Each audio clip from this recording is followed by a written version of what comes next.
think so. This is a wall of text, and it's a page and a half long. So pop some popcorn and take a piss. If you need to use the bathroom, do it now. I gotta. I'll be right back. Because we are about to read Highlands. It was a long night for me. Abby was out having a girls' night out. I just thought I may as well just chill. I never really liked being in my house alone. Abby always made me feel better when I got scared. She's the best anyway. When I got bored, I made myself some noodles and sat down to watch some movies. I looked at my Xbox and mumbled, I really can't be bothered. So I continued to watch movies. 2 hours passed and I finished my movie, so I poked in 300. I love that movie. And I grabbed my laptop and went to Facebook, and the first thing I saw was a post from Creepypasta page. It brought back memories of reading these stories like The Smile Dog, Jeff the Killer, and so on. But that was when I was young and stupid, but my mind went back to one thought, the memory about the time that the strange dog, like snarling beast, oh my god, I hate that mommery. I shivered a little, but I brushed it off. Now I started thinking about... Sorry, I need to breathe.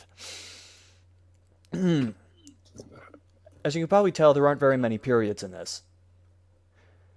I could see it all. I could see that barn, thus fucking pentagrams everywhere, the killed everything. They skinned them all, but that thing wore the skull of a bleached dog or something.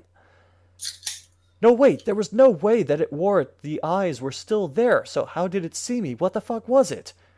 I stopped thinking, and I just sighed and said, I am not scared. Not one bit. I am armed now. It can't get me. Ever since the day that it happened, I have been called mad, but be my doctors, but it's only because I see it and I want to kill it. Abby has never seen the side of me I keep just for that one creature. I wait for it, a wide smile stretched across my face, and even though it hurt, I could care. Just the thought of killing whatever it was made my giggle like a little schoolgirl. But there was no way it could find me, so I just went back to being normal. Boom! I quickly jumped up and clenched my fists. I don't know why, but every time I hear a noise I don't like or understand, I get all angry and ready to fight like an animal. But then I heard a girl shout in slurred words, Hey there, big boy, your little kitty cat is home. I chuckled and walked into the hall to see my drunken girlfriend stumbling into the hall, and I walked over her, gave her a hug, and we kissed.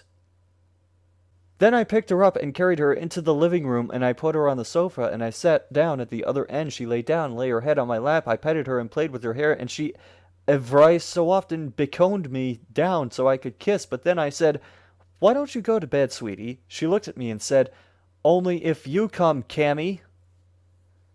Cammy? Cammy? What? Oh my god. This is from the point of view of Cammy from Street Fighter. Maybe. I don't know. Makes it more interesting, at least. I noted, and we walked up and went to bed. I woke up around 5:09 a.m. That's very precise.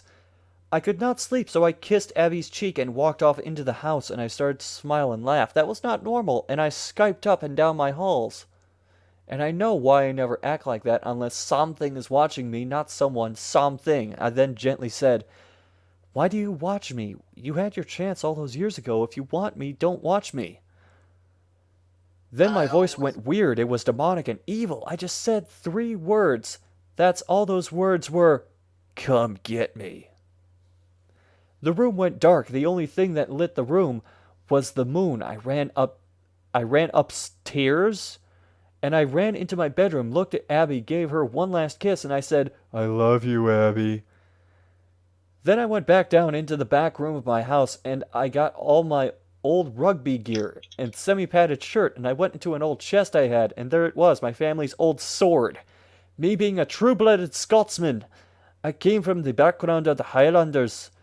The Murdochs, we kept the sword of my family, and then I put my kilt on and put a tartan rag over my shoulder. And tied to my kilt, I took my sword and went into the field next my country house, played my bagpipes, and then I heard the howling. It howled me. and I screamed back like a real Highlander. Then I was silent, The only one. and I saw it walk over the hills. There you are, you bastard! I mumbled. It bounded towards me. It was dark, too dark. I could not see a thing. I used what I learned in my army days, and I listened. It was way too big to not make some noise. I heard it in the grass, and I swing my sword around to its direction. I missed. Show yourself, you cunt! I started to really enjoy fighting this thing. I laughed like a madman, and I listened for the sounds. I twitched, and it swung me with its claw. I moved back and shouted, "Ha, you shite! Come on, hit me, you wee prick! Come on, let's do this, come on." He clawed at me again, but this time he hit me, and all I did was laugh. I brought my sword down on its arm. The blade broke the arm. I laughed again. I brought the sword down on its head again, and again, and again, and again. Then I blacked out. I woke up, but could not see, but I could hear. What I heard was as follows.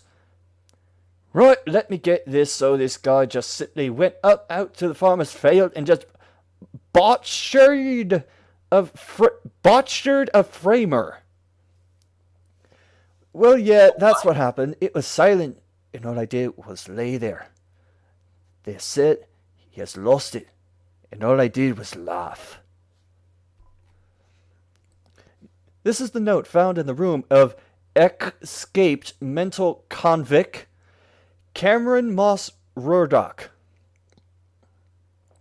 He was registered to be put in a cell for insane killers. The room was padded, and the convict would be placed in a straitjacket and would be monitored. Cameron was put in the room and was not to be released because his mental state was too unstable. He was meant to die in that room, but he escaped. We have Abby in our safety, but we fear he shall return for his love. Also, the room Cameron was in had no windows, and what befell us more is how he got the paper and pencil. But the one thing that confirmed that he was insane was what was in balloon on the roof of his cell, a roof that stands 9 feet tall off the floor. It said, "I am the beast in the barn." To this very day, we get reports of a man in a kilt killing in the Highlands. And guess what? My name is Cameron. My girlfriend is named Abby. And I work in a farm part-time. I found this out after looking into the old newspapers. Now I wonder, does he have any connection to me? If he does, well, I want to see what happens. That accent is tough to try and carry through for the entire thing. Also, sorry to anyone who might see this from Scotland.